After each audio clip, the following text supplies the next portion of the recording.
The Ready Set Grow podcast is sponsored by Ag Expert, software designed for Canadian agriculture. Visit them today at agexpert.ca. Hi, I'm Joe Dales, one of the founders of RH Accelerator, and I'm here today with the Ready Set Grow podcast. As always, we have our great guest host, Diana Laternis from Regina. Hi, Diana. Hi. And we have a wonderful young person who we're going to meet this today, Abbey Taylor. And Abbey, would you tell us a little bit about yourself, where you're from, and introduce yourself? Yeah, hi, my name's Abbey, and I'm 22. I'm from Belmont, Ontario. I grew up on a grain farm and worked on the grain farm my whole life, driving combines and that kind of thing. I went to school at Ridgetown campus for 2 years. I loved Ridgetown. I did a 2-year agriculture diploma there and got to study all my interests. Chickens, I love chickens. And then transferred to university, and that was what I did last school year. I was studying agriculture economics, and then other than that, I'm a piano player, and I am a hiker and biker. For those that don't know where Belmont is, do you want to share where in Ontario Belmont is? Yep, that's southwestern Ontario, just south of London. And my first job, I called on Belmont Farm Supply and met your dad and your grandfather, and so I kind of know where the farm is. So it's one of the better farming areas in Ontario, and great farmers down there. So this is really a wonderful opportunity to meet you. So Diana, do you want to ask some questions? Sure. So this year, Abbey, you had a gap year, and so can you tell us what you did in this gap year and the travels you did? Okay, it wasn't my plan at the beginning.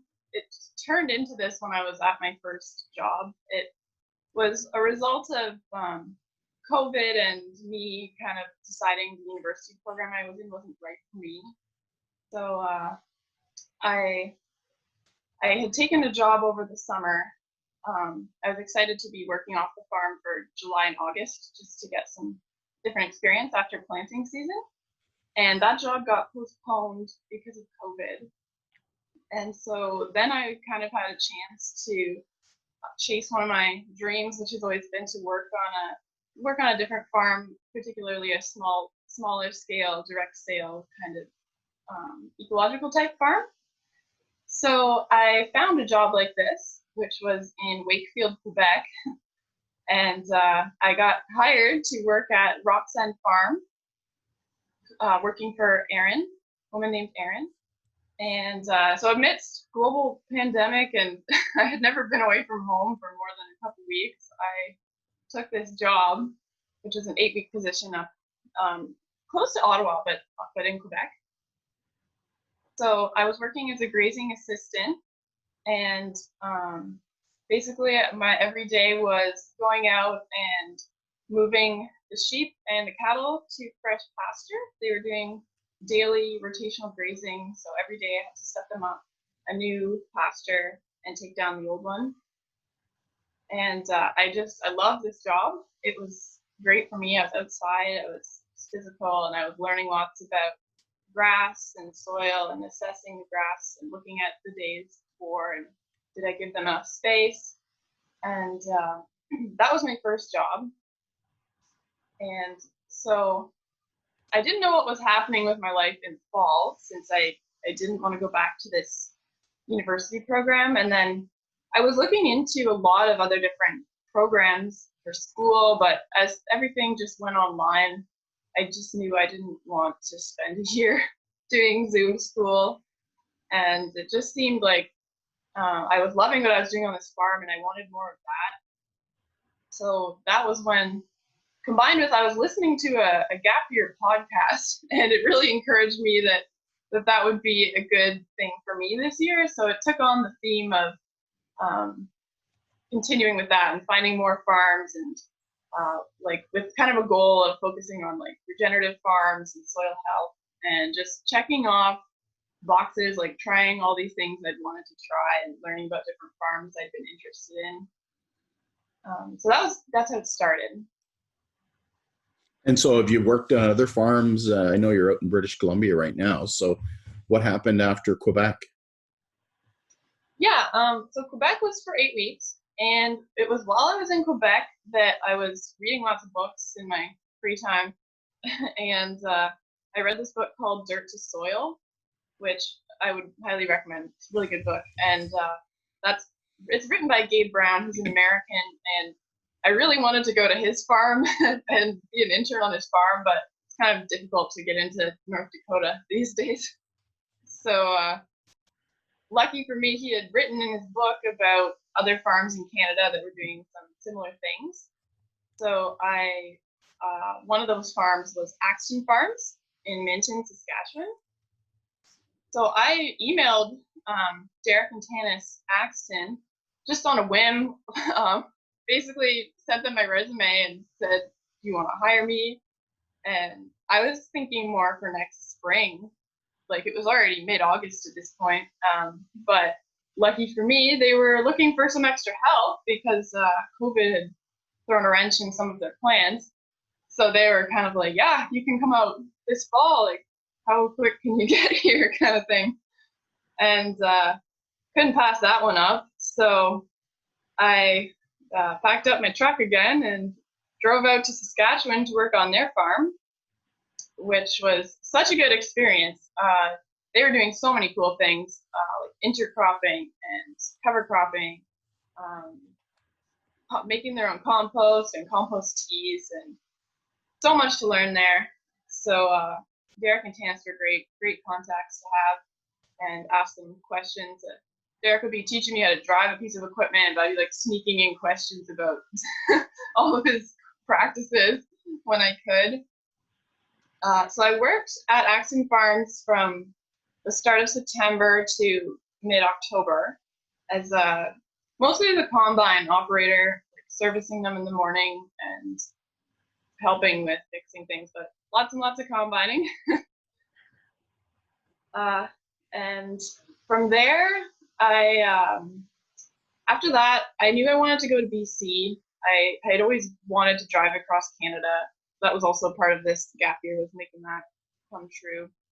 So I spent 2 weeks getting from Minton, where Axton Farms is, out to the Gulf Islands of BC, which is where I have an aunt and uncle. And they kindly said that I could come spend some time with them. So the Gulf Islands are just off of Vancouver Island.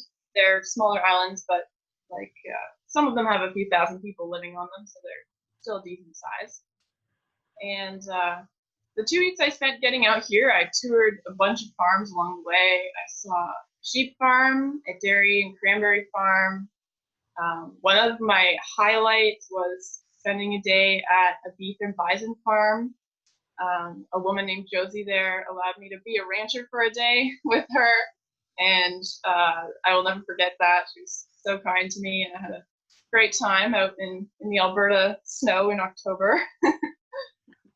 And then, so now that I'm here in BC, I took a vacation for a couple weeks. I was pretty tired after the harvest season, and I'm actually starting a job after this podcast.